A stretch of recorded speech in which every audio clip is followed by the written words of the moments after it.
Good morning, Ron, and good morning, everyone. It's Wednesday, July 22nd. Here's what's happening. Secretary of Defense Pete Hegseth was in the congressional hot seat yesterday with senators grilling him on the Iran war.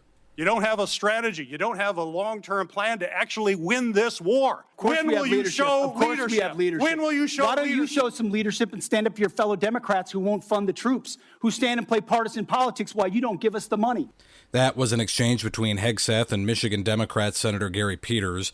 With the war escalating, Hegseth told the Senate Appropriations Committee the White House's $88 billion supplemental funding request is critical to ensure America's military readiness across the board. Several Democrat senators pressed his statements that the Iran missile program was functionally destroyed after the regime just attacked a U.S. military base in Jordan, killing 2 soldiers, and continues to strike cargo ships in the Strait of Hormuz. The federal government and Catholic Relief Services have sent the first flight with humanitarian aid under the State Department's $100 million assistance plan.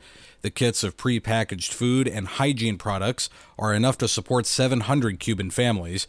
The flight left yesterday for Miami with senior State Department officials on board.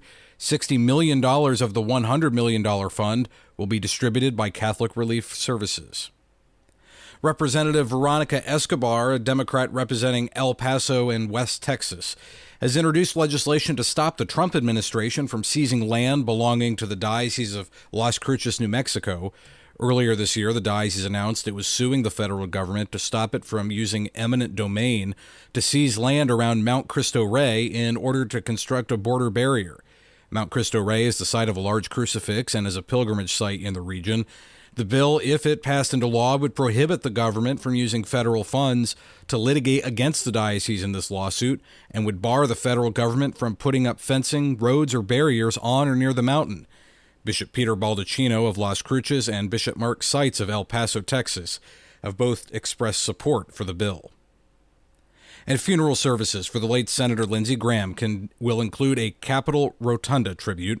On Tuesday, July 28th, Graham's remains will be brought into the U.S. Capitol Rotunda for a private service, which will be followed by a funeral service at the Washington National Cathedral. Then on Wednesday, July 29th, Graham's remains will travel to the South Carolina State House, and then a procession will be held as his remains travel to First Baptist Church of Columbia.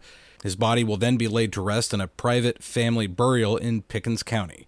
Graham died last week at the age of 71. I'm Matthew Handley and Ron Finn. That is the news this morning.